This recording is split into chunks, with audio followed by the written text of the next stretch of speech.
Hola, buenas noches, ¿cómo están? Ya se está haciendo de noche más tarde ya, así que es una buena noticia, se van estirando los días. Bienvenidos a los que están ahí del otro lado, ya veo varios conectados a la escuela. Un nuevo martes, vamos cerrando materias este mes, así que qué bueno tenerlos ahí conectados del otro lado. Vamos como venimos en los últimos, ya tenemos por la séptima clase del pastor Pablo Deiros, la séptima, la anteúltima clase, así que estamos ahí muy expectantes también de lo que tiene para enseñarnos y realmente con mucha expectativa de lo que Dios va a hacer en medio nuestro, así que los bendigo ahí. Hola, ¿qué tal? Ahí está Guille, se quedó del programa anterior. Hola, Guille. Graciela, Silvina Cortiña saluda, Diana Rodríguez, hola, ¿cómo estás, Diana? Juanse, hola a todos, Dai también, bienvenidos, estamos ahí muy expectantes con la clase. Hoy lo que vamos a ver es una clase especial porque vamos con eh, después de toda la enseñanza que el pastor Deiros nos viene dando durante todas estas seis clases que estuvimos antes, estas dos últimas nos vamos a enfocar específicamente en cómo ministrar liberación, así que van a ser dos clases muy prácticas, con una enseñanza muy precisa de parte del pastor Deiros, con lo cual estamos también ahí, los invito a no perderse un instante, a tomar nota de todo de lo que nos enseñan hoy, porque va a ser la base para todo lo que nosotros vamos a ejercer después ministrando a otras personas, a gente que necesite ser ministrada en sanidad interior, en liberación. Son pasos extremadamente prácticos, pero muy detallados para que nosotros podamos ejercer ese ministerio también y ser parte de ese ministerio. Así que saludo a algunos ahí. Mirada Argentina nos saluda, Rosa García, Lidia García Torralba, hola Lidia, María Teresa Juárez, Viviana Aparicio, se van conectando, ya somos unos cuantos que estamos también ahí para empezar este martes en la escuela. Algunos anuncios. Este mes terminamos con la materia de sanidad espiritual del pastor Ordeiro, nos queda esta clase y la que viene, y también vamos a terminar con la clase o con la materia de manipulación. ¿Sí? Hoy va a estar Matías Mangonet dando la segunda clase de manipulación, y la tercera va a estar el pastor Ezequiel Mangonet también dando la tercera y cierre. Y recuerden, reserven el espacio para el último martes de este mes, para el martes 26. Voy a chequear acá en mi celular porque no quiero estar diciendo una fecha que no corresponde. Exacto, sí, martes 26 nos vemos en la reunión presencial, ¿sí? En la reunión presencial de activación, de administración, así que vayan preparando ahí su expectativa, su deseo para participar de esa reunión especial, así que reserven, va a ser como siempre a las 19, que para estar arrancando a 19:30 más tardar, porque bueno, sabemos que van saliendo del trabajo y van llegando, pero es muy importante que estemos presencialmente, que puedas reservar ese espacio, que puedas acercarte y que seamos todos los alumnos ahí ministrándonos unos a otros y disfrutando principalmente de la presencia del Señor. Bueno, no ocupo mucho más tiempo, sí, ahí dice Dai, no, me confirma que es el 26. Hola Adriana, hola Mirta Caram también, Roberto Maida, hola Robert. Hola Olguita, Sofoli, ¿qué tal? Emilio Corbalán, Noemí Medianero. Bueno, bienvenidos a todos. Ya estamos listos. Mandamos la séptima clase del pastor Deiros. Que Dios los bendiga.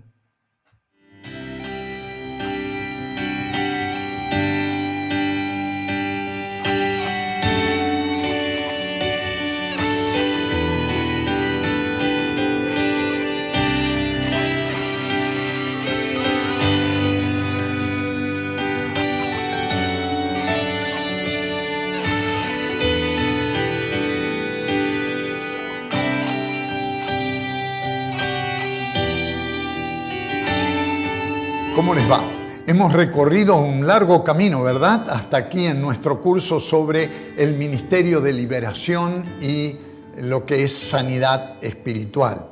Hemos estado prestando atención a diversos aspectos de esta cuestión y llegamos a la última consideración que en un sentido me parece es la más importante, por lo menos la más práctica, la que tiene que ver con la práctica ministerial de la liberación. Lo que vamos a hacer en esta lección y en la que viene, con la que cerraremos nuestro curso, es prestar atención a la estrategia que la Iglesia tiene que seguir en el cumplimiento de esta tarea. Dos cosas debemos mencionar acá. La primera tiene que ver con la estrategia de la Iglesia, que debe ser la estrategia de Jesús. Es decir, no carecemos de un modelo válido, efectivo, para llevar adelante el ministerio de la sanidad espiritual o el ministerio de liberación. Y el modelo, como en todas las cosas prácticas, tiene que ser el propio ministerio de Jesús. La misión de Jesús fue triple: proclamar el evangelio del reino, sanar a los enfermos y echar fuera demonios. Esto es lo que leemos en Lucas 6, versículos 17 y 18. Esta es la misión que Jesús le confió a los 12, según Lucas 9, versículos 1 y 2. Es la misión que también le encomendó a los 72 discípulos que mandó de 2 en 2 por distintos lugares, según Lucas 10, 1, 8 y 17. Pero es la misión que tiene la Iglesia también. La Iglesia tiene hoy la misma misión triple y debe llevarla a cabo en el nombre del Señor. La Iglesia tiene que proclamar el evangelio del reino, sanar a los enfermos, echar fuera a los demonios. No hay un solo lugar en el Nuevo Testamento en que Jesús haya reducido el carácter triple de la misión de la Iglesia. Esto es lo que leemos en Marcos 16, 17 y 18, Filipenses 2, 9 al 11. El poder para sanar y liberar está en el nombre de Jesús. Proclamamos el evangelio del reino para salvación, sanamos a los enfermos como parte del mismo proceso de salvación y liberamos de los demonios a las personas también como parte del mismo proceso de salvación integral. El ministerio de liberación debe estar guiado por el amor de Dios y por la dependencia de su Espíritu Santo a lo largo de cada uno de sus pasos. Recordemos que nuestra responsabilidad principal como hijos e hijas de Dios no es echar fuera demonios, sino ayudar a la persona a la que el Señor ama y no quiere lastimar. Este ministerio no es para avergonzar a las personas, humillar a las personas, deteriorar a las personas. Es todo lo contrario, es promover a la persona, traer libertad a su vida en el nombre de Jesús. Detrás de todo este ministerio de liberación, debe estar el corazón de Dios por la persona que sufre la opresión del diablo. No somos nosotros como agentes pastorales, como creyentes llenos del Espíritu Santo, los centros de esta operación. Son las personas sufrientes las que merecen todo el amor, toda la ternura, toda la misericordia de Dios, toda la aceptación de parte nuestra para llevarlas a los pies de Jesús y en Él encuentren salvación, sanidad, liberación. Jamás debemos tratar a las personas que estamos ministrando como si fuesen un demonio. Por favor, no permitamos, no admitamos, no demos lugar a ninguna forma de violencia verbal, gritando o lo que fuere, y mucho menos física a las personas a quienes estamos ministrando. No debemos ni siquiera tocarlas de ninguna manera cuando le ministramos liberación en el nombre del Señor. Muy probablemente la persona en necesidad es una persona muy herida, muy maltratada ya por el demonio, por el diablo, y no debemos dudar en interrumpir el proceso de liberación en el momento que sea necesario para el confort, para el bienestar, la tranquilidad de la persona. Cuando estamos operando liberación en el nombre de Jesús, muchas veces la persona se manifiesta en maneras violentas que ponen en peligro su integridad física, su integridad emocional y su integridad espiritual. Debemos interrumpir el proceso hasta que la persona esté bien y preguntarle, ¿está bien? ¿Cómo se siente? ¿Quiere un vaso de agua?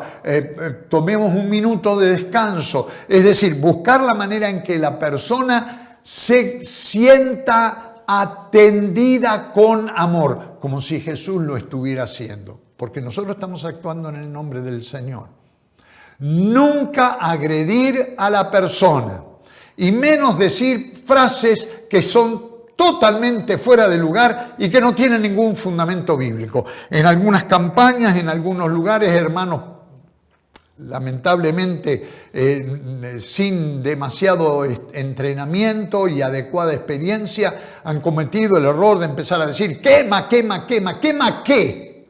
¿Dónde en el Nuevo Testamento dice algo así? Que hay que apoyarle la mano en el pecho y empezar a decir quema, quema, quema. Y a veces pegarle a la persona o retenerla de tal manera que termina toda llena de magullones y cosas por el estilo. No, Jesús nunca hubiera actuado así, Jesús nunca actuó así, nosotros no tenemos por qué hacerlo.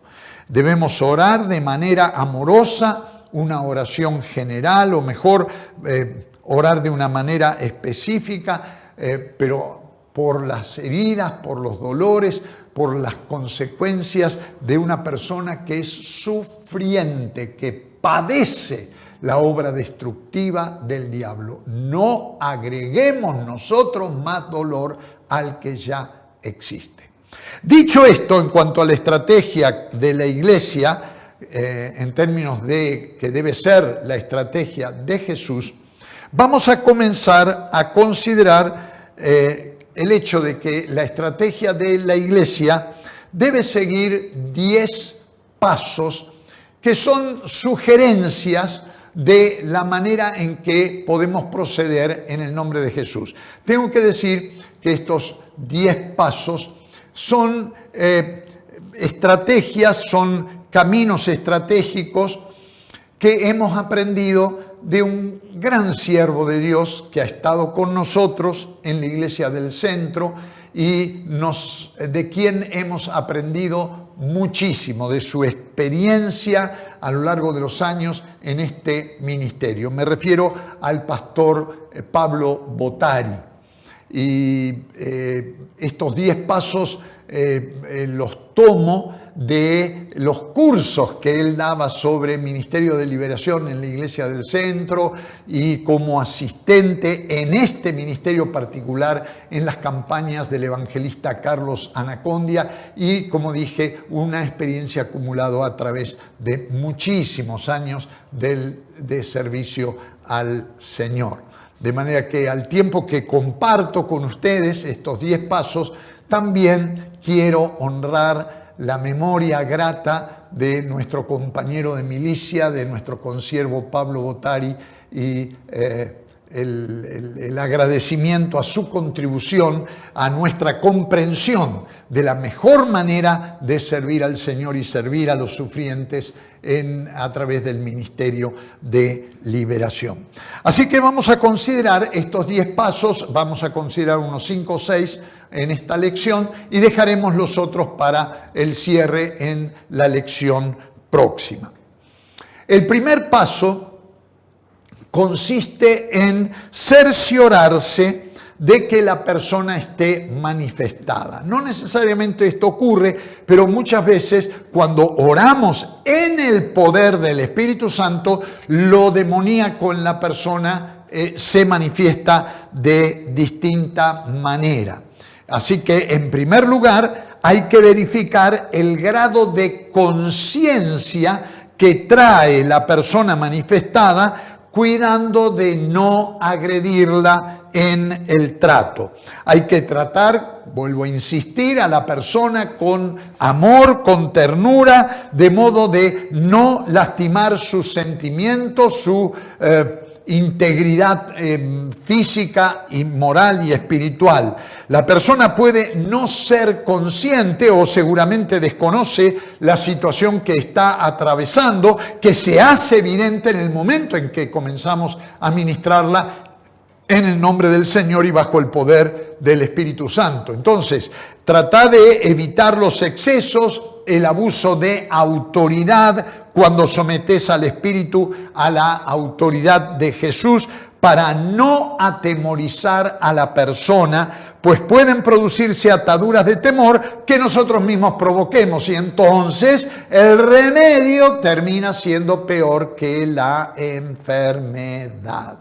Recordemos que no son de nuestro interés, o no es de nuestro interés el demonio que está involucrado ahí. El demonio quiere llamar la atención sobre sí mismo. No le prestemos atención al demonio, prestémosle atención a la persona.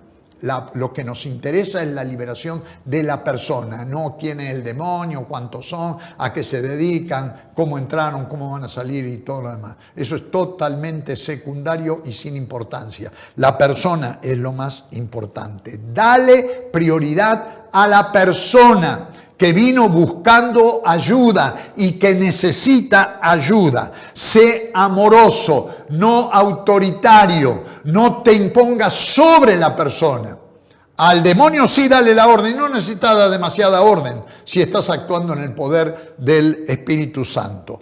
La firmeza es necesaria cuando uno quiere colocar a un demonio bajo la autoridad de Cristo, pero la persona misma necesita ser amada, aceptada y alentada. Hay un altísimo grado de sensibilidad en el escenario en donde se produce el acto de liberación. La persona bajo ministración puede haber estado bajo yugo durante años y quizás haya recibido oraciones que le hicieron más daño que bien. La llenaron de culpa, de vergüenza, la ofendieron, la ningunearon, en fin, una cantidad enorme de cosas por gente que se ha metido en el ministerio de liberación con una insensibilidad total y no bajo la guía y el poder del Espíritu Santo. No cometas el mismo error. Alentá a la persona. Ella se encuentra en camino hacia su libertad y Dios te ha colocado para que la ayudes a caminar por ese camino y dejar afuera el demonio o los demonios que la han estado atando, oprimiendo, atormentando. Segundo, después de cerciorarte de que efectivamente hay un compromiso demoníaco, el segundo paso es tomar autoridad, la autoridad que tenés en el nombre de Jesús, y sujetar al Espíritu que se está manifestando en el nombre de Jesús. Cuando la persona se crispa o hace cualquiera de las múltiples manifestaciones que si tenés los ojos bien abiertos te van a avivar de que hay un demonio en operación, no pierdas el tiempo, no te entretenga distrayéndote, como dije antes, con preguntas ociosas.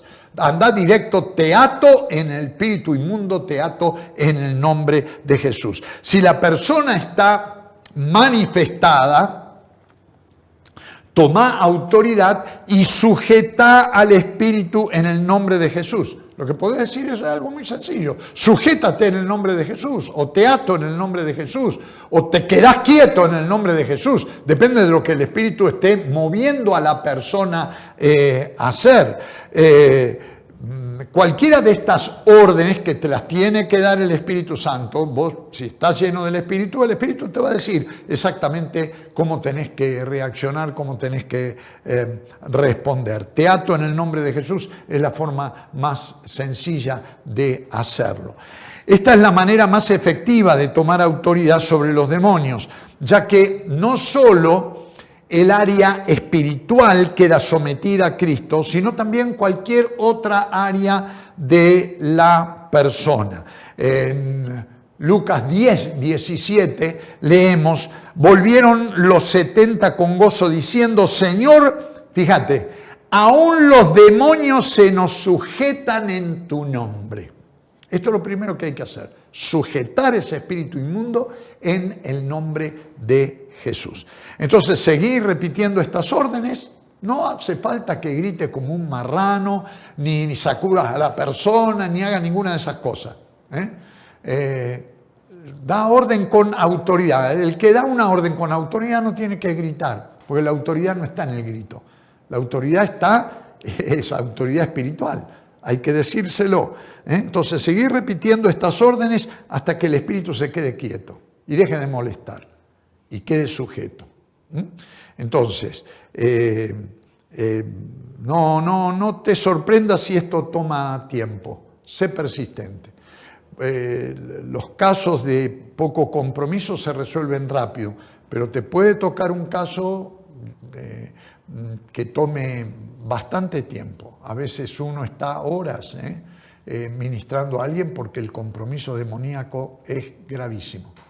No es uno, son un montón y están ahí y a toda costa andan buscando la vuelta para quedarse o van saliendo de a poco y tratan de engañarte y, como te expliqué en una lección anterior, el arjé o arjá está ahí agazapado tratando de mandar a los demonios inferiores o los que entraron últimamente y se queda ahí agazapado todo lo que puede porque se resiste, no quiere salir. No aflojes, seguí dando la orden, con paciencia y con mucha autoridad en el nombre de Jesús. Cree que lo que decís, el demonio lo obedece cuando lo decís con fe en el nombre de Jesús.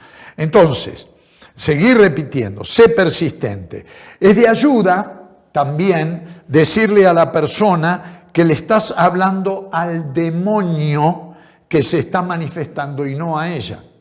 Si la cosa se prolonga, a veces conviene hacer volver en sí a la persona y decirle: mira, vos me vas a oír decir tal o cual cosa, pero no te estoy regañando a vos, no te estoy hablando a vos, estoy hablando a ese espíritu inmundo que te está haciendo daño, te está lastimando. Así que te sentís bien, estás bien, querés tomar algo, tómate tu tiempo. Volvés otra vez a orar y dale con todo al espíritu inmundo con la autoridad en el nombre de Jesús. Una vez dada esta orden al espíritu para que se sujete en el nombre de Jesús, es necesario creer que el espíritu ya está bajo la autoridad de Cristo, no bajo tu autoridad, bajo la autoridad de Cristo. Entonces pedile a otros que pueden estar allí acompañándote en la administración, que no toquen a la persona, que no se metan y que no intervengan, que no le hablen a la persona o le oren en voz alta mientras vos estás aquietando a un demonio. Mirá, en liberación, en este ministerio, todo es una cuestión de autoridad. Y a veces se crea una situación de tremenda ansiedad, de tremenda tensión nerviosa. Hay 2 o 3 que te están acompañando y todo el mundo le quiere meter mano en el plato y producen un gran garabato. Y los demonios son muy vivos porque hacen todo lo posible por dividir la autoridad. Si vos estás ejerciendo autoridad y tenés a alguien atrás que está diciendo otra cosa y del otro lado otro que está mandando otra orden, el espíritu se aviva y no le lleva el apunte a ninguno, porque están divididos entre ustedes.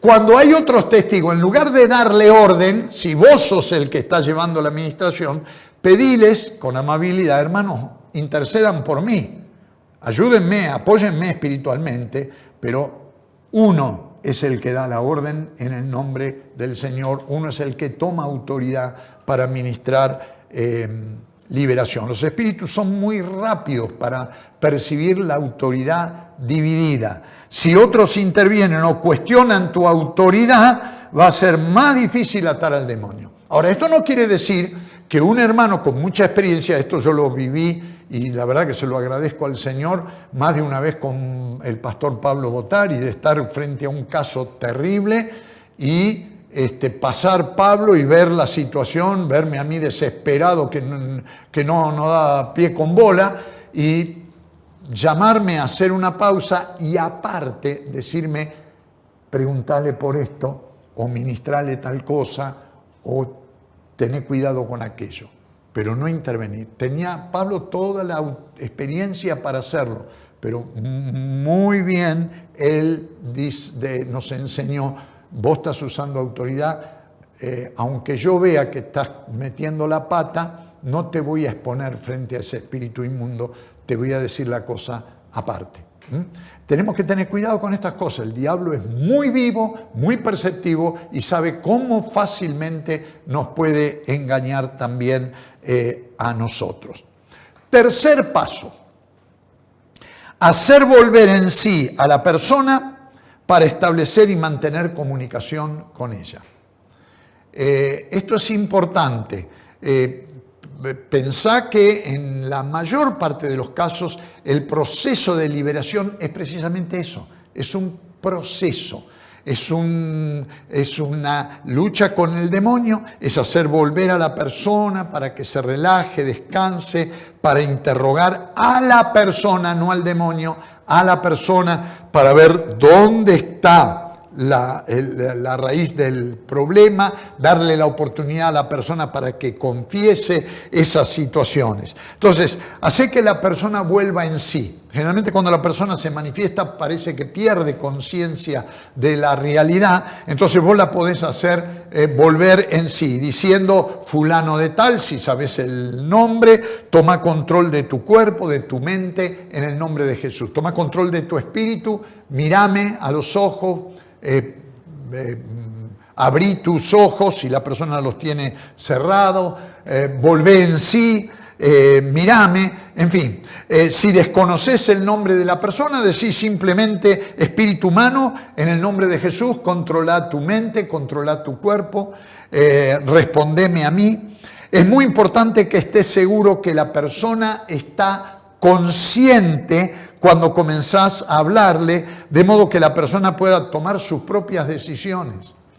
El proceso de liberación no anula la voluntad de la persona, al contrario, la persona tiene que participar con su voluntad en su deseo de ser libre. Si la persona está bajo la autoridad de un espíritu, probablemente va a estar inconsciente y el que se manifiesta es el espíritu y no va a saber qué es lo que está sucediendo y lo que dice no puede ser tomado como muy cierto si es el demonio el que habla. No interrogues al demonio porque el demonio siempre te va a mentir, el diablo es mentiroso, no sabe decir la verdad, no puede decir la verdad. Entonces, ¿qué le va a ir a preguntar al diablo cómo es que operó en la vida de su víctima? Esto se lo tenés que preguntar a la persona en plena conciencia, pero vos tenés que estar seguro de que la persona está consciente. Dios le ha dado al ser humano libre albedrío para que tome sus propias decisiones y está en el ser humano el obedecer o desobedecer los mandamientos de Dios. La persona tiene que participar en su proceso de liberación. Ahora, vos le podés explicar, porque de pronto la persona se manifestó, estaba sentada en una silla y cuando toma conciencia está tirada en el piso. Explicale lo que pasó. No hay ningún problema. Mirá, no te asustes, estás acá en el piso, levántate, yo te ayudo, sentate, ponete cómoda. Lo que ocurrió fue esto, cuando yo empecé a orar, el demonio te tiró al piso, pero no te preocupes, está bajo autoridad, vos no te preocupes, y volvé otra vez a orar. Si vos le explicás esto, la persona se ve libre de temor, porque lo que hace el diablo crea esas situaciones para llenar a la persona de temor. Y entonces un espíritu de temor empieza a operar y el remedio es peor que la enfermedad. ¿Me seguís en lo que estoy diciendo? Hay que tener cuidado con esto. De hecho, la cooperación de la persona es esencial para la liberación y la sanidad interior. La persona debe ayudarte a encontrar las puertas abiertas de manera que vos en el nombre de Jesús las puedas cerrar. De alguna manera ese espíritu inmundo se metió adentro en la vida de la persona. Ahora, quien te tiene que decir cómo no es el demonio, porque te va a mentir, es la persona. Y generalmente fue un pecado, un acto de desobediencia, de rebeldía, en fin, todo lo que hemos explicado antes. Que está detrás ahí, si la persona lo reconoce, entonces vos ya lo vas desenmascarando al diablo y tenés más posibilidades de descubrir la manera en que opera. Esto significa que debes poder hablar con la persona, pero con la persona no vas a poder hablar si el espíritu se está manifestando. Entonces directamente le decía al espíritu, te cerrá la boca, no hables, no te permito hablar. Fulano de tal, toma control de tu espíritu. Y ahí le haces la pregunta que tengas que hacerle a la persona.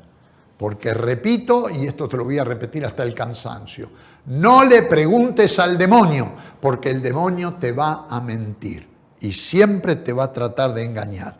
Entonces, mantener contacto con la persona durante la ministración. Y esto puede requerir de órdenes adicionales a los espíritus para que se sometan. Quizás la persona no puede mantener los ojos abiertos, no puede mantener la cabeza en alto, no puede mirarte o no puede quedarse quieta. Bueno, ahí también utiliza autoridad espiritual. Si es necesario, ordenar a los espíritus una vez más que se sometan, y esto, repito, puede tomar tiempo, pero es absolutamente necesario. Conversar con la persona para determinar qué área de su vida es la afectada es fundamental. Y en este sentido hay tres áreas que hay que tomar en cuenta. La primera es el área del cuerpo, el área física. Cualquier contacto sexual, dice el apóstol Pablo, une a dos personas. Esto lo dice Génesis 2:24, serán una sola carne. 1 Corintios 6:16, serán una sola carne. De este modo, al ser una sola carne, cualquier enfermedad física que uno tiene puede ser transmitida al otro. Y de la misma manera, cualquier problema espiritual, tales como ataduras, pactos, compromisos, incorporación de espíritus, pueden pasar a otra. Mirá, es muy clarito, en la experiencia pastoral uno aprende que te metes con una prostituta, la prostituta tiene un compromiso demoníaco, los demonios te pasan a vos. Esto se ve en cantidades industriales. Es lo que dice la palabra de Dios. Es lo que dice la palabra de Dios. Por lo tanto, es necesario desatar, liberar a la persona de toda atadura sexual y espiritual si es que ha cometido o sometido su cuerpo en una relación sexual heterosexual, homosexual, bestialismo con un animal o lo que fuere. Y tiene que renunciar a eso. El aborto produce ataduras también. El aborto es un homicidio, es una atadura de muerte. La madre se siente culpable por lo que ha hecho y esto causa una atadura de culpa, por más que las feministas digan otra cosa. Esto es lo que uno ve en el trabajo pastoral y yo te podría citar cientos de casos en este sentido. Si el padre ha cooperado en el proceso del aborto, él también necesita liberación.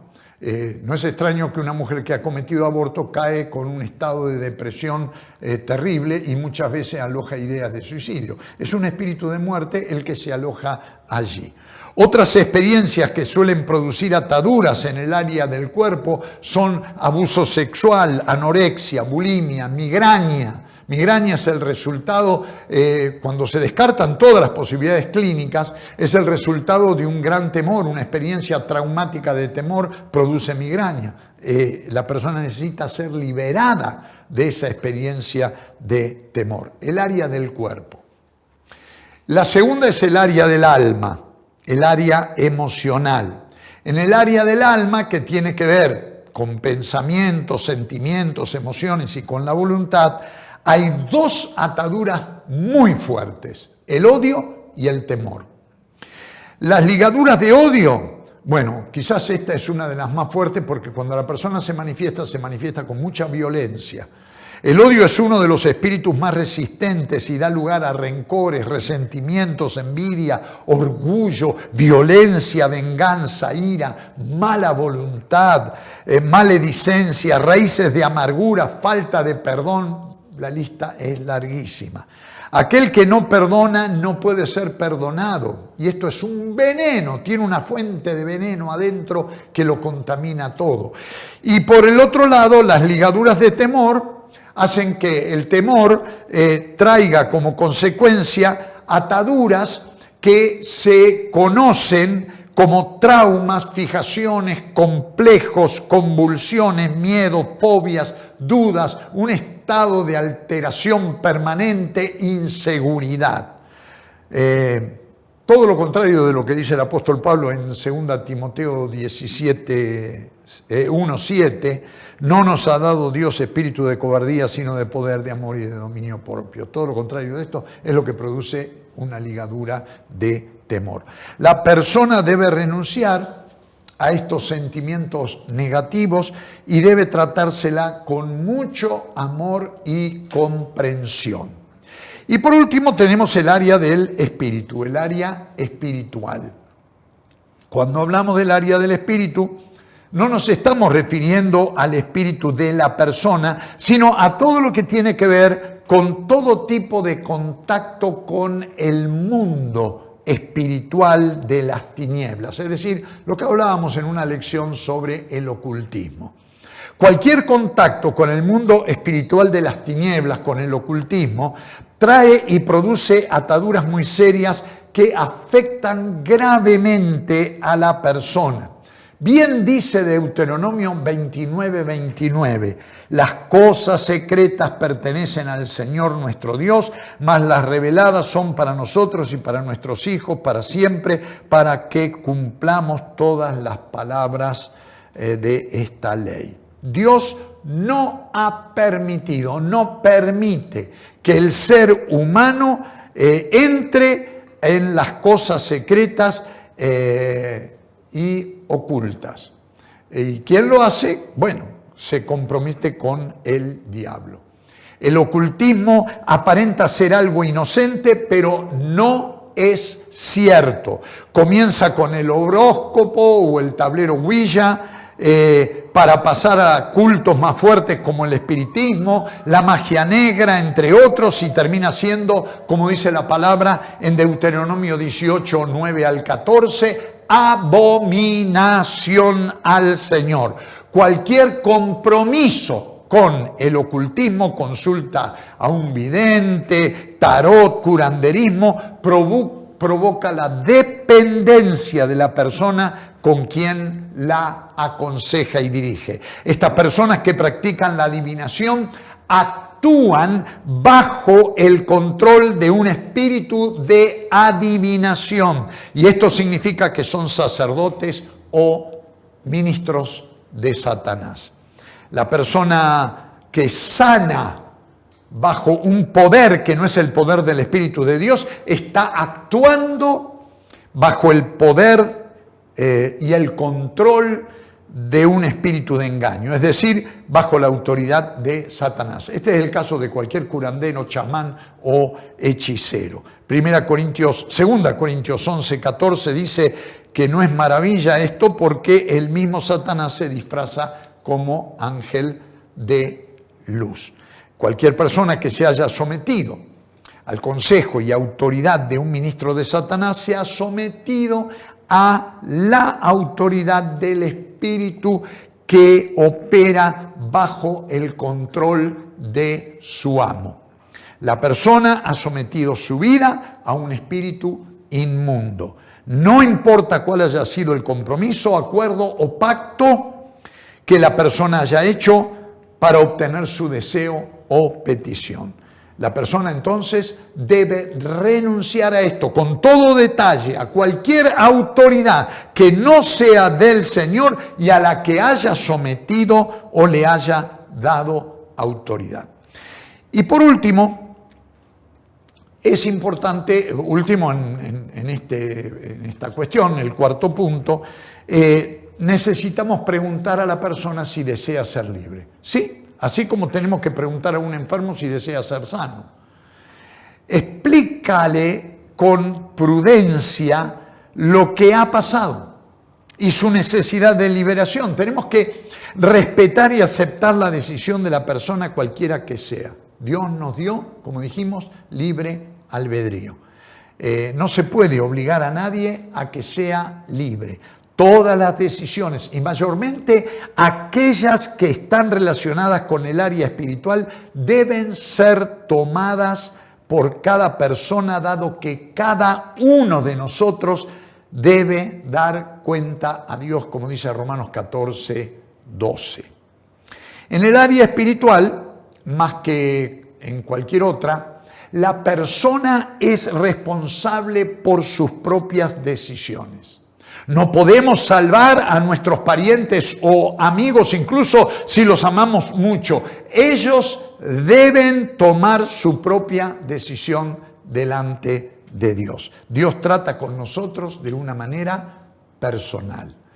A menos que Dios intervenga de manera soberana, probablemente es imposible liberar de manera permanente a una persona si ésta genuinamente no quiere ser libre. La liberación exitosa requiere de un perdón total, de un arrepentimiento sincero y una renuncia a la conducta y actitudes equivocadas. La liberación exitosa requiere de la disposición de cambiar todo estilo de vida que haya dado entrada al demonio. Si la persona busca la liberación y sin estos elementos, muy probablemente va a caer nuevamente en esclavitud, aun cuando la liberación haya sido exitosa. Entonces, si te das cuenta de que la persona no es candidata para ser liberada por alguna razón, no te sientas mal ni te ofendas. Orá por la persona, bendecila, pero no ores por su liberación, es pérdida de tiempo. Esto es lo mismo que la salvación y es lo mismo que la sanidad física. Alentar a la persona a volver más tarde por liberación si realmente la persona desea ser libre. Si no, que vaya con la bendición del Señor. Vamos a cortar aquí y dejaremos para la próxima lección la consideración del paso 5, 6, 7, 8, 9 y 10 en nuestro tratamiento del proceso, de la estrategia de liberación, de cómo podemos llevar adelante este ministerio en la vida de las personas en necesidad.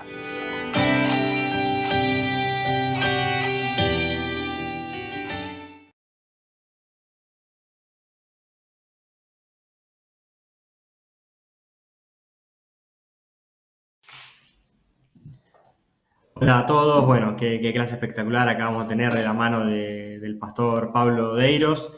Aprovechemos siempre, como decimos, este recreo para poder ir al baño, para poder tomar algo, cambiarle el agua al mate, la yerba al mate, lo que necesiten hacer. Hoy, gracias a Dios, no tenemos ningún problema técnico, no tenemos clases que sean muy largas, así que podemos tomarnos los 5 minutos de recreo. Y si prestaron atención a la clase de hoy y sobre todo, si prestaron atención al año pasado, se darán cuenta de que lo que estamos viendo ahora de los 10 pasos de liberación que tiene que ver con la estrategia es algo que aprendimos el año pasado de la mano del pastor Maxi López. Está claro que es una enseñanza que, no es algo sencillo, así que viene muy bien repasarlo, viene muy bien profundizarlo y Pablo tiene también una impronta distinta a la que tiene Maxi, así que lo aborda desde su experiencia, de su desarrollo y trabajo ministerial, así que está muy bueno y nos viene muy bien el repaso.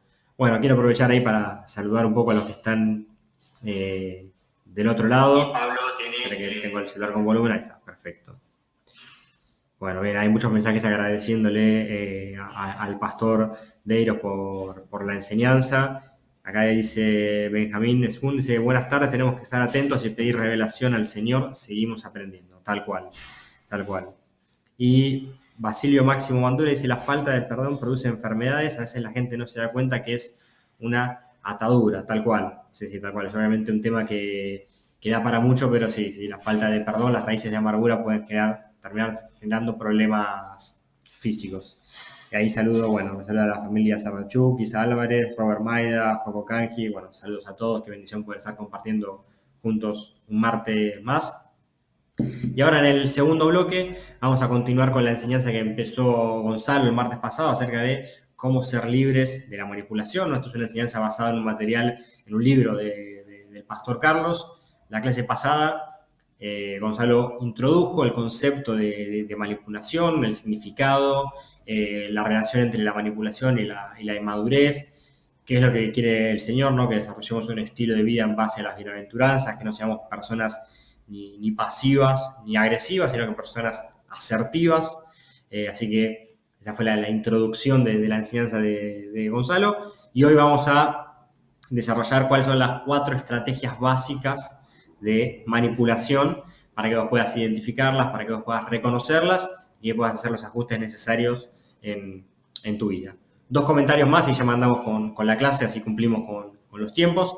El primero es algo que decía Gonzalo la vez pasada, pero está bueno reforzar y remarcar por qué estamos dando esta materia en el marco de una escuela de ministerio sobrenatural, y es porque hay materias que tienen que enseñar a fluir en lo sobrenatural, pero también necesitamos, absolutamente todos, ¿no?, materias para la formación de nuestro carácter, ¿no?, para que ese fluir sea en forma sana, sea en forma responsable, sea bajo un orden y que siempre se cuide y se priorice el bienestar de las demás personas a las cuales queremos ministrar, ¿no? Y el segundo anuncio, más que nada para ir calentando motores y para ir preparándonos, todavía falta, pero sepan que el último martes de octubre, ya les digo exactamente la fecha, es el 26, el último martes de octubre, el 26 del 10, vamos a tener nuestro nuevo encuentro presencial, ahí juntos, segundo año con primer año. Así que el próximo martes tenemos clase normal acá por YouTube y después en el Lama. Y el otro martes sí vamos a tener un encuentro presencial para cerrar este bloque de 2 meses que estuvimos aprendiendo juntos. Bueno, sin mucho más, los dejo ahí con la segunda clase de la materia de cómo se ve de la manipulación, que hoy está a cargo mío, así que esperemos que sea de bendición. Que Dios los bendiga y nos vemos después en el Lama.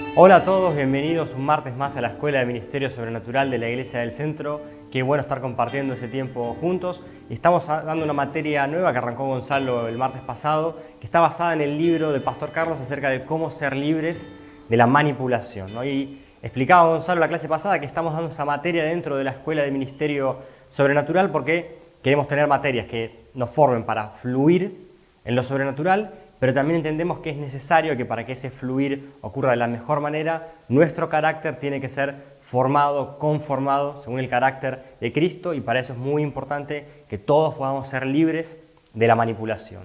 Y la clase pasada introducimos el concepto de manipulación que tiene que ver con cosificar a las personas para poder dominarlas y lograr luego que esas personas hagan lo que yo quiero, lo que el manipulador quiere, ¿no? Y vimos la relación entre la manipulación y la inmadurez, para terminar hablando de las razones por las cuales podemos volvernos blancos para los manipuladores.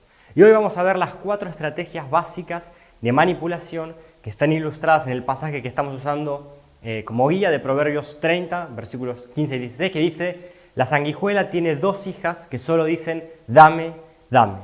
3 cosas hay que nunca se sacian y una cuarta que nunca dice basta. El sepulcro, el vientre estéril, la tierra que nunca se sacia de agua y el fuego que nunca se cansa de consumir. Y el objetivo de esta clase es que vos orientes la enseñanza hacia dos direcciones.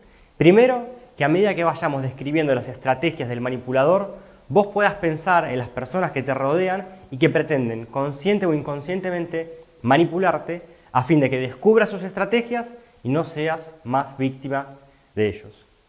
Pero la idea también es que vos puedas orientar la enseñanza hacia vos mismo y que el Espíritu Santo te revele si vos has usado o estás usando estas estrategias para que puedas finalmente cambiar. Como veíamos la clase pasada y vamos a profundizar en esta y un poco más en la que viene, lo que está detrás del afán de controlar y de manipular son sentimientos de inferioridad, problemas de autoestima que todavía están sin resolver. Así que nada de lo que estamos enseñando es para generar culpa, juicio, sino que todo lo contrario. La idea es que estos sentimientos, que estas heridas puedan salir a la luz para ser finalmente sanadas, así que vos nunca más tengas que manipular a nadie. Y antes de pensar a describir las estrategias de manipulación, déjame hacerte una aclaración más. La clase pasada vimos que la Biblia se refiere al manipulador como una sanguijuela, porque el resultado de su acción es que te chupa tu energía emocional de la misma forma que el animal chupa la sangre de las personas. Y vimos que una de las particularidades de este animal es que, junto con su saliva, segrega un anestésico para que la víctima no se dé cuenta que la están mordiendo y entonces no se puede librar. Y acá hay un punto clave que tenemos que aprender, y es que la mayoría de las personas, al igual que ocurre con las sanguijuelas, no se dan cuenta de que las están manipulando, no se dan cuenta de que están permitiendo que la conducta de otra persona dicte la conducta propia. Y entonces no hacen nada para poder librarse. Ahora, para poder identificar que nos están manipulando, para poder darnos cuenta, tenemos que prestarle mucha atención a nuestros síntomas, a cómo nos sentimos, a los signos que presentamos. De la misma manera en que nos sucede con los problemas físicos, que los médicos llegan al diagnóstico por la vía de los síntomas, acá también puede ser de mucha ayuda para discernir al manipulador que vos te dejes guiar por los síntomas que estás experimentando. Así que también, mientras vamos describiendo las estrategias de manipulación, vamos a comentar cuáles son los síntomas que las personas experimentan para que vos puedas hacer también tu autodiagnóstico. Habiendo hecho esta introducción y estas aclaraciones, comenzamos con la primera estrategia, que es la estrategia del sepulcro, que menciona el pasaje de Proverbios. El sepulcro es el lugar de los muertos, representa la muerte. Y esta estrategia consiste básicamente en producir temor. Así como el sepulcro o la muerte producen temor en las personas, el manipulador usa la amenaza y el miedo que ésta produce para que haga lo que el manipulador quiere. Para poner algunos ejemplos, así queda bien en claro, es el jefe que amenaza constantemente con despedir a una persona.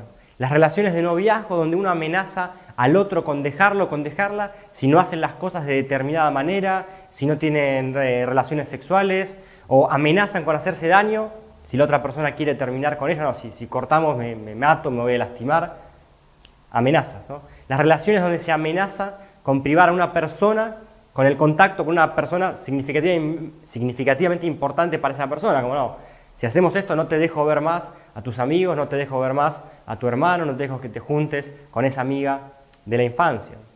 A veces la amenaza puede ser física también, ¿no? O sea, desgraciadamente los casos de violencia de género tristemente son frecuentes. Otra de las formas más comunes es el enojo permanente, ¿no? Y cuando uno le pregunta a esa persona manipuladora qué le pasa, por qué está tan enojado, te va a responder que nada. Pero cuando el enojo es continuo, cuando el enojo es constante, difícilmente tenga un motivo real. Y lo más probable es que esté usando el enojo como una técnica de provocar miedo y por ende manipulación. Así vos directamente vas caminando en puntas de pie al lado de esa persona porque no querés hacer nada que a esa persona le pueda molestar porque siempre está enojada. El temor es la estrategia que usa el manipulador que estamos hablando, el sepulcro. Pero es también una señal importante que indica que vos estás siendo manipulado. Es uno de los síntomas que hablábamos hace un momento atrás. Así que cada vez que vos estás haciendo, que vos sientas que estás haciendo algo contra tu voluntad, contra tus principios, contra tus valores, contra tus metas, por miedo a la represalia, por miedo al enojo, en respuesta ante una amenaza que alguien te hizo, Bueno, probablemente vos estés siendo parte de una relación de manipulación. La segunda forma básica de manipulación que menciona el pasaje es el vientre estéril, la esterilidad. Y déjame hacer un pequeño paréntesis. La Biblia está usando esta figura de la matriz estéril como eso, como una figura, una metáfora, una comparación. No es una condena moral, no es un juicio emocional para la mujer que es estéril o para el hombre que tiene problemas para la reproducción. No tiene nada que ver con la problemática orgánica, sino que la Biblia usa esta metáfora porque la mayoría de los padres que no pueden tener hijos se sienten culpables. De vuelta, no es algo que deberían sentirse culpables porque es un tema médico y Dios los va a sanar, pero esta es la comparación que está haciendo la Biblia. Compara ese tipo de manipulador con personas que se sienten culpables. Y esta justamente es la herramienta preferida de este manipulador, la culpa, hacernos sentir culpables.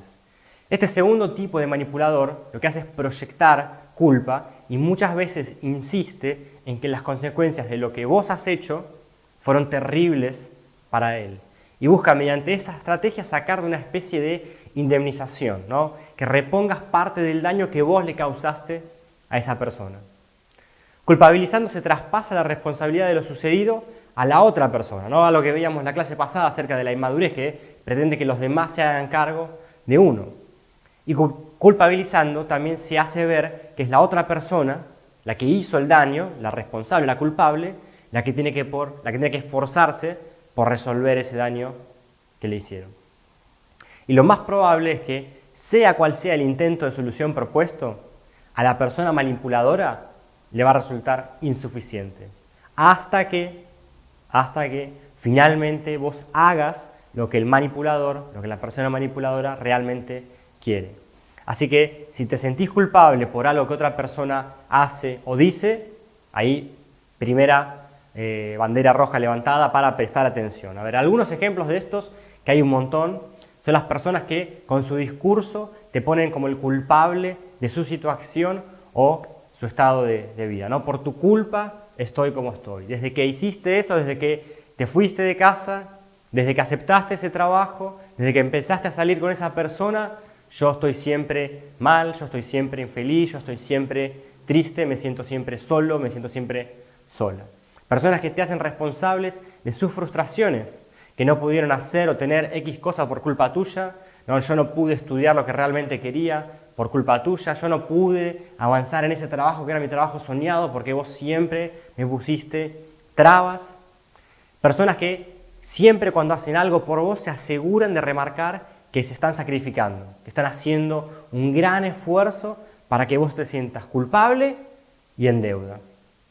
Otra forma muy común es ignorando, como con una actitud de ofendidos, para que vos te sientas culpable y te preguntes qué habré hecho mal. Entonces estoy viendo a ver, ¿qué puedo hacer para que me vuelva a hablar? ¿Qué puedo hacer para que se vuelva a sentir bien? Porque si se siente ofendido, si se siente mal, claramente yo hice algo mal, Entonces me están manipulando.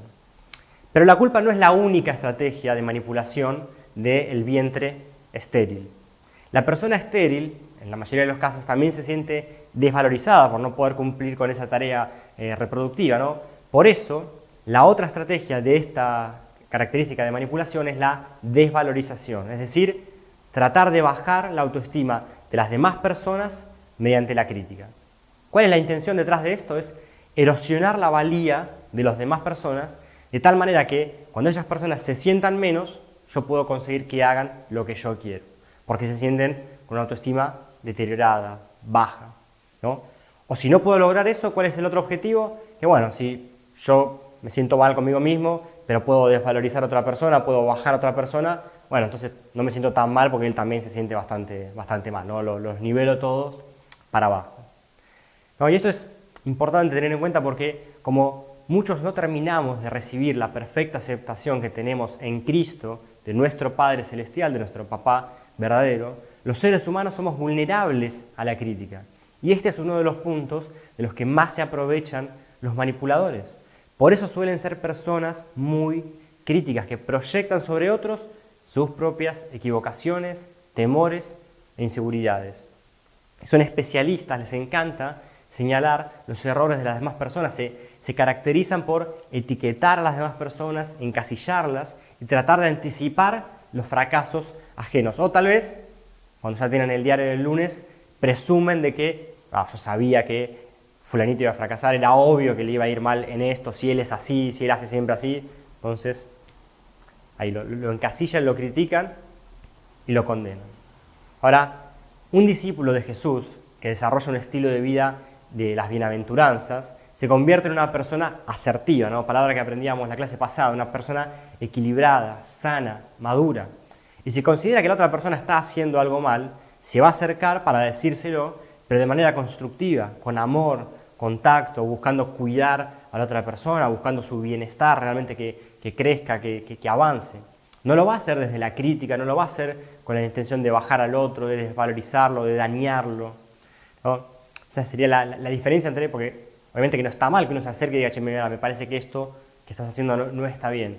Pero hay una diferencia entre hacerlo desde el lugar del amor y la crítica constructiva que hacerlo desde la estrategia de manipulación. Y hasta acá vimos la culpa y la desvalorización como estrategias del manipulador. Pero ahora, una vez más, hablemos un poco de los síntomas para que vos puedas identificarlo. Así que, por unos momentos, bajo la guía del Espíritu Santo, hacete las siguientes preguntas.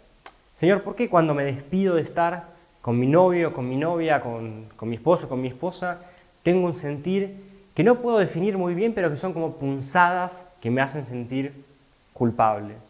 Señor, ¿por qué cada vez que termino de hablar sobre X tema con alguna persona, siempre me siento culpable? ¿Por qué no puedo hablar de cómo me está yendo en el trabajo, de cómo me está yendo ministerialmente, de cómo me está yendo económicamente con cierta persona? Porque siempre me termino sintiendo culpable. ¿Por qué cuando termino de hablar con X persona termino sintiéndome inseguro? ¿Por qué cada vez que me junto a tomar un café con tal persona, después cuando vuelvo a mi casa me siento con el autoestima golpeado, me siento rebajado? ¿Por qué estoy haciendo lo que no quiero y una vez que lo hago, después yo me termino sintiendo culpable, ¿no? Preguntas para el autodiagnóstico. Detrás de, las respuestas a estas preguntas pueden ser claros indicadores de que vos estás siendo manipulado. La tercera expresión básica de la manipulación, según la descripción bíblica que estamos siguiendo, es la estrategia de la tierra seca que nunca se sacia. Es decir, como si fuese un desierto, ¿no? Cuya herramienta preferida es la victimización.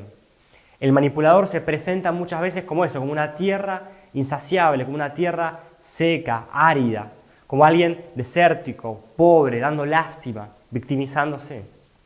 La tierra seca pretende que alguien le tire un poquito de agua, que la alimente con un poco de agua. Y como el manipulador es un inmaduro, como veníamos viendo, que proyecta sobre otros la responsabilidad, tiene la pretensión de que sean justamente los otros los que se hagan cargo de regar esa tierra. Es decir, los que se hagan cargo de sus necesidades, de sus problemas, y para conseguir que lo hagan, entonces se victimiza. Y así que manipula tu vida generándote esa sensación de lástima que te lleva a hacer lo que ellos quieren. Ahora déjame hacerte una aclaración importante, una diferencia importante para no confundirnos. Reconocer que hemos sido víctimas de maltrato, de abandono, de rechazo, de alguna situación adversa, situaciones que nos han marcado, que nos han lastimado, no significa posicionarnos ante la vida con estatus de víctimas permanentes. Tenemos la clara diferencia entre reconocer una situación real, verdadera, versus convertir esa situación en una condición, en decir, bueno, yo ahora soy esto, esta es mi identidad. Cuando alguien verdaderamente reconoce su situación de haber padecido, de haber sufrido, se trata de una víctima. Ahora, pero cuando alguien se aprovecha de esa situación y la convierte en una condición, estamos frente a alguien que manipula victimizándose. Cuando las víctimas no participan de un proceso de reconstrucción de sus vidas para dejar atrás el dolor, para sanar sus heridas, lo que hacen es usar la estrategia de la victimización como manera de manipular a los demás, ¿no? Y esto puede ser consciente o inconscientemente. Las personas que se victimizan generalmente ven el lado negativo de cualquier situación que se les presenta. Evitan mostrarse felices y todo lo contrario, sino que disfrutan contar sus tragedias, contar sus problemas a las demás personas, buscando siempre preocuparlas, buscando siempre preocupar a las personas que les prestan ahí la oreja para escucharlas y tenerlas siempre ahí a disposición. Ahora, no les interesa encontrar soluciones reales a sus problemas, sino que lo que están buscando es llamar a la atención de los demás para que hagan lo que quieren. O sea, no tienen intenciones de resolver las cuestiones de fondo, sino que quieren tener a las demás personas a su disposición. Generalmente se presentan como víctimas de una sociedad injusta, o una familia egoísta, o de un grupo de amigos que fue muy malo con ellos, o un jefe que les hace la vida imposible, ¿no? Como si todo conspira en contra de ellos. La queja es la postura del que se victimiza. Se quejan de que todo el mundo se aprovecha de ellos, cuando en realidad lo que están haciendo es proyectar lo que ellos mismos hacen. Hablamos de la estrategia de victimización. Y ahora vamos a hablar un poco, una vez más, de los síntomas que producen en nuestra vida. Justamente, este sentimiento de lástima que venimos mencionando es un buen síntoma, es un buen indicador de que podemos estar siendo manipulados. Porque ninguna relación se mantiene en el tiempo de forma sana cuando uno de los dos siente lástima por el otro o hace cosas por lástima. Toda relación madura tiene que ser simétrica, pareja, entre iguales. Y cuando la relación es asimétrica, entonces se puede volver enfermiza. Y como el manipulador busca establecer o establece directamente relaciones asimétricas en las cuales lo único que pide es dame, dame, el otro, la otra parte de la relación, está siempre, o sea, como es asimétrica, despareja, desigual, está siempre del otro lado dando, dando, dando, pero motivado por ese sentimiento de lástima que venimos hablando. Así que te invito una vez más que pienses por un momento en tus relaciones. Si te das cuenta que en alguna de tus relaciones vos estás tratando a la otra persona una y otra vez con lástima, refiriéndose a esa persona como pobrecito, no, pobre Carlitos, pobre Marcelita, todo lo que le pasa, por eso yo hago esto, bueno, entonces son señales de que probablemente vos estés en una relación asimétrica en la cual uno de los dos es un manipulador y el otro es un manipulado. Pero este tipo de relaciones también tienen una particularidad que puede ser que las dos personas tengan algunas tendencias de manipuladores, porque está el que saca ventaja, el que se victimiza queriendo sacar ventaja, y muchas veces está la otra parte que acepta con gusto ese rol paternalista o maternalista, porque le gusta tratar a la otra persona de pobrecito, le gusta estar ahí con ese rol de sentirse necesitado, con ese rol de salvador, de héroe, de heroína, porque lo que está en su interior es que tiene esa necesidad de poder sentirse superior, entonces se siente cómodo en esta relación donde constantemente es necesitado. Cualquiera de estos ejemplos que venimos mencionando son muestras de relaciones enfermizas que seguramente tarde o temprano terminen en conflicto si es que no están ya en un conflicto. Por eso, cuando permanentemente te mueven a pensar con lástima y vos te sentís obligado por sus actitudes a ayudarlos, estás en medio de una relación de manipulación. Son esas personas a las que da la impresión de que nunca les ha salido nada bien en la vida, pero en lugar de cambiar, llevan con gran orgullo ese mote de pobrecitos, de cuánto han sufrido en la vida y quieren que vos los reconozcas por ese admirable sufrimiento que han tenido. Así que de vuelta, algunas preguntas que vos podrías hacerte para llevar adelante este autodiagnóstico son: ¿por qué siempre fulanito vive pidiendo ayuda? Siempre le pasa algo, siempre tiene algún tema. Si no es la familia, son los amigos, si no son los amigos, es el jefe, si no es el jefe, es el profesor en la facultad. Si vos estás ayudándolo, pregúntate, ¿lo estoy haciendo por amor o lo estoy haciendo porque pienso, no, pasa que pobre? ¿Vos viste todas las que le pasaron? No, pobre, lo tengo que ayudar. Si al estar en contacto con una persona vos te sentís mal y percibís que se victimiza siempre, o te descubrís a vos mismo dejando de lado tus convicciones, postergando las cosas que Dios tiene para tu vida, o cambiando tus valores para poder ayudar. Mira, yo sé que esto tal vez no está bien, pero con todas las que le pasaron, ¿cómo no lo voy a ayudar? Y dejás de lado tus valores. Bueno, todas estas sensaciones son indicadores de que te están manipulando. También podrías preguntarte, cuando estás haciendo algo con una persona, ¿es esto lo que yo quiero hacer en este momento? ¿Realmente quiero hacer eso que estoy haciendo? Y si la respuesta es negativa, entonces pregúntate, ¿por qué lo estoy haciendo? ¿Cuál es mi motivación? ¿Siento lástima por esta persona? ¿Me da pena lo que le pasó y por eso lo estoy haciendo? Ahora, antes de pasar a la última estrategia de manipulación, déjame hacer una aclaración que es muy importante, que obviamente ayudar a las demás personas es algo extraordinario y que estamos llamados a hacer por parte del Señor, ¿no? Pero hay una diferencia entre ayudar al que verdaderamente quiere cambiar y ayudar a la persona que siempre está en esa posición de víctima, aprovechándose y manipulándote, ¿no?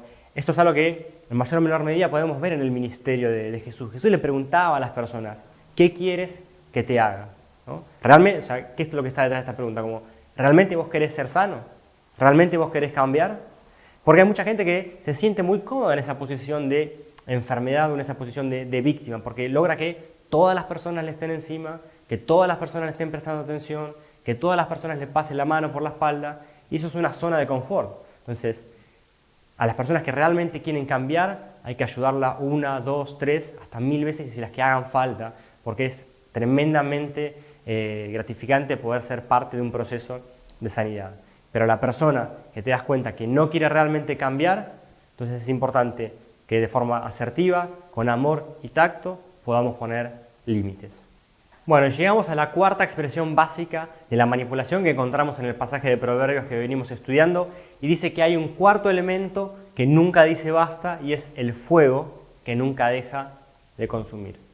¿Cuál es la estrategia del fuego? Bueno, el fuego sencillamente arrasa con todo. Espiritualmente, lo que hay detrás de toda manifestación de manipulación es el espíritu de control, es la intención consciente o inconscientemente del manipulador de controlar la vida de los demás según lo que entiende que es lo mejor o según sus propias necesidades, deseos y expectativas. Y en el caso de este cuarto tipo del fuego, que nunca deja de consumir, es esto mismo, pero llevado a un extremo. Es el deseo de controlar absolutamente todo, de manifestar directamente dominio. Básicamente se trata de la persona que quiere tener todo bajo control y que quiere controlar la vida de los demás para que las cosas ocurran como ella quiere o piensa que es lo mejor.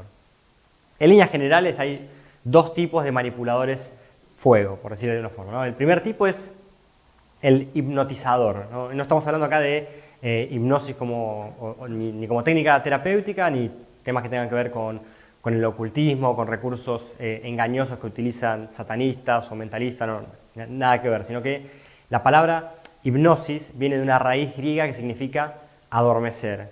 Y este es el resultado que provoca este tipo de manipulador. Produce un efecto de adormecimiento en los demás, de una especie de embobamiento que hace que ellos puedan sacar provecho. Esa clase de personas que tienen un gran atractivo, una gran personalidad que genera una fuerte atracción, ¿no? Como ocurre con un fogón, vieron que hay una fuerte atracción y la gente se queda mirando el fogón, la gente se queda mirando con los ojos fijados en el fuego. Este tipo de manipulador también como que hechiza, ¿no? Hechiza entre comillas, a las demás personas, provocando que la gente se quede pegada al manipulador. Es una atracción que no encuentra lógica ni motivos, porque en la mayoría de los casos esa persona no ha pasado suficientemente tiempo con otros, ni la conocen tanto como para justificar semejante nivel de atracción, ¿no? No se puede explicar, pero las personas a su alrededor se quedan como imantadas por su forma de ser y de actuar. Y acá tenemos una fuerte luz roja, un gran síntoma para poder identificarlos, porque las relaciones normales, sanas, no deberían producir en nosotros sentimientos muy fuertes, ya sean ni positivos o negativos, sobre todo en una etapa que estamos recién conociendo a la otra persona, ¿no? Sea en el ámbito que sea. Por eso, si de pronto alguien provoca una reacción emocional tan fuerte en tan poco tiempo, este es el indicador, es muy probable que estemos frente a una relación de manipulación, frente a un tipo de manipulador, así como estamos hablando, fuego hipnotizador. Y el segundo tipo de manipulador fuego es el dominador, ¿no? Como mencionábamos hace un ratito. Y déjame compartirte algunas características principales de este tipo de manipulador para que vos puedas identificarlo en tu vida, ya sea que seas vos o que vos estés siendo manipulado. La primera característica es que necesitan siempre tener el primer lugar, tener las riendas, estar al mando de cualquier situación. Se destacan también por ser personas muy dogmáticas e intolerantes contra todo lo que vaya en contra de sus normas. Una tercera característica es que son argumentadores, ¿no? Les encanta discutir, les encanta argumentar, lo que hace muy difícil poder conversar con ellos porque no aceptan un no como respuesta, sino que lo que hacen es imponer su punto de vista por la fuerza o desplazan la conversación hacia su terreno. Como suelen ser personas muy inteligentes, van a dar la imagen de ser amplios en escuchar, de tener la mente abierta, de estar abiertos a otras opiniones, a lo que otros tengan para decir, pero es todo parte de su estrategia para salirse con la suya. Y entre tanta argumentación y explicación y ellos tratando de imponer su punto de vista, uno termina diciendo que sí para evitar seguir discutiendo. Un cuarto rasgo a destacar es que son personas iracundas, ¿no? Al ser dogmáticos e intolerantes, se enojan mucho cuando alguien los contradice, porque se sienten desafiados. Y como hemos mencionado, detrás del intento de manipular y controlar hay un profundo sentido de inseguridad. Por eso cuando alguien los contradice, corren el riesgo de ser expuestos en su inseguridad y por lo tanto reaccionan con ira para compensar, para evitar ser expuestos. Cuando estas dinámicas del manipulador se desarrollan en una relación afectiva, terminan haciendo que sus parejas se sientan inseguras, temerosas. Otra característica que podemos distinguir es que les encanta adivinar lo que las personas van a hacer. Se jactan de poder descifrar a las personas, de poder sacarles la ficha. El sexto rasgo que podríamos mencionar, bueno, muy en línea con todo lo que venimos describiendo, es que son personas muy autoritarias. Imponen y juzgan a los demás según sus valores, según sus puntos de vista, los cuales obviamente asumen que son 100% correctos y son los que no se adhieren a esos puntos de vista los que están definitivamente equivocados. Definir cuáles son las reglas y hacerlas cumplir es lo que les permite tener controlada la propia inseguridad a estos manipuladores. Así que hasta acá en la clase, habiendo descrito ya las 4 estrategias básicas de manipulación, prestemos mucha atención a lo que sentimos cuando nos relacionamos con las personas, porque es tremendamente facilitador saber que el primer método de discernimiento para detectar a cualquier manipulador está en sondear lo que nosotros estamos sintiendo. Los primeros indicadores de que estamos frente a un manipulador los vamos a encontrar en nosotros mismos. No hace falta ser un gran observador del otro, de sus conductas, comportamientos, tenemos que ser expertos en diagnóstico, sino que alcanza con observar atentamente lo que estoy sintiendo ante estas personalidades, ¿no?, que acabamos de describir. Así que analiza lo que vos sentís cuando te relacionás con estas personas. Y cuando empieces a inspeccionar tus propias sensaciones internas, te vas a dar cuenta que la mayoría de estos sentimientos, o sea, la mayoría de estas personalidades producen en vos esos sentimientos que veníamos hablando, ¿no? O sea, intenso deseo de ayudarles porque se victimizan, miedo, culpa, vergüenza, sensación de inferioridad, sensación de vacío, ¿no? Todas estas son luces rojas en el tablero del auto de tu vida que te indican que muy probablemente vos estás envuelto en una relación de manipulación. La clase que viene vamos a profundizar sobre lo que hemos aprendido hoy. Vamos a ver cómo se desarrollan estas dinámicas de manipulación en distintos ámbitos y vamos a hablar específicamente de cómo ser libres de la manipulación. Pero para cerrar la clase de hoy, déjame introducir los primeros conceptos para ser libre.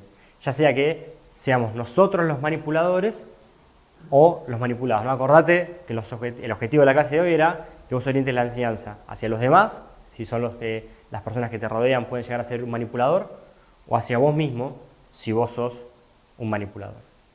Para el primer grupo, para los manipulados, dice Primera de Crónicas 16:28, tributen al Señor la gloria y el poder. Lo primero que dice este pasaje es tributarle al Señor la gloria. Y eso es lo que parece bastante lógico, ¿no? Todos nosotros estamos 100% de acuerdo que Dios es el único digno de recibir toda la gloria siempre, el único digno de ser por siempre exaltado, honrado, alabado.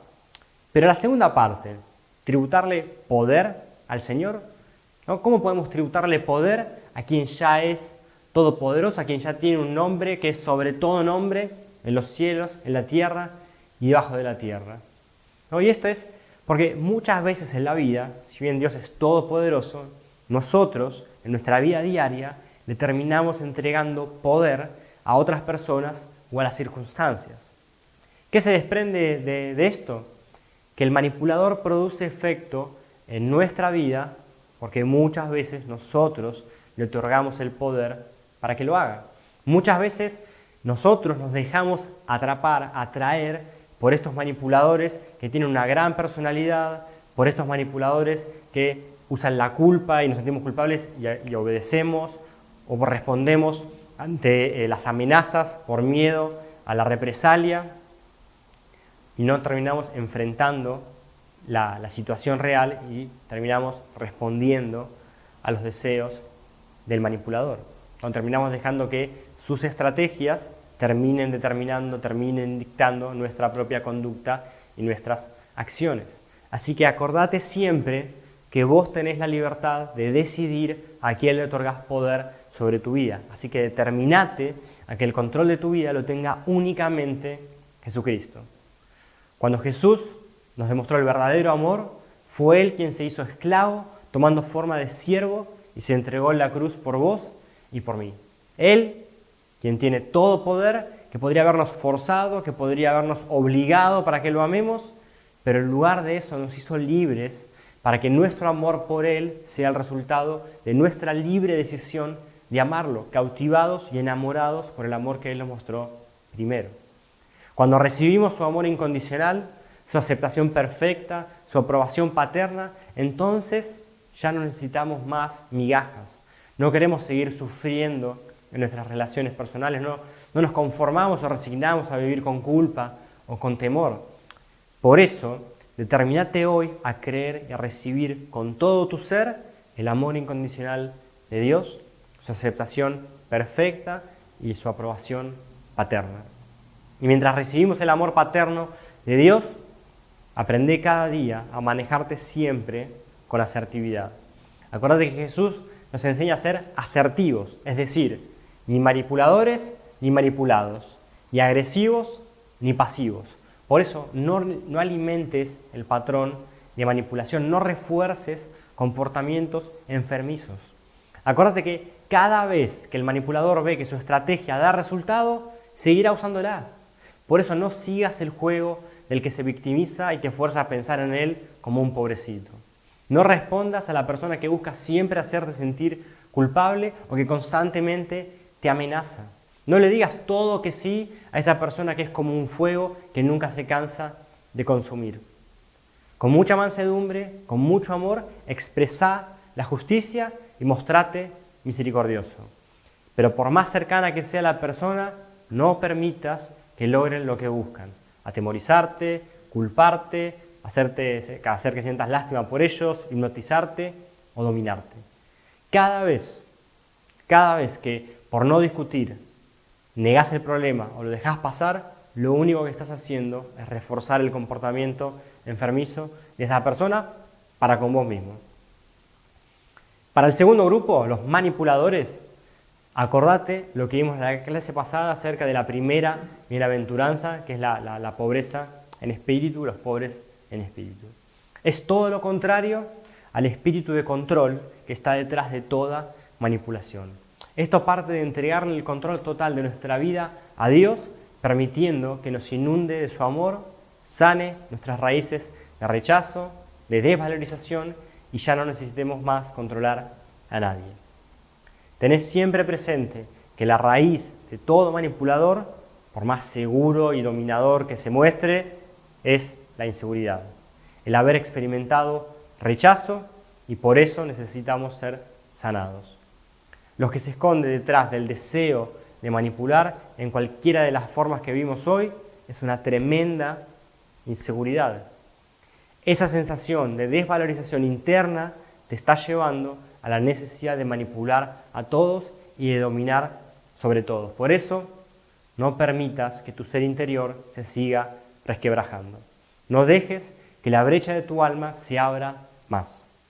Enfrentá hoy mismo esos fantasmas internos y busca la sanidad de Dios para que ya no busques más las peores formas de relacionarte con las personas.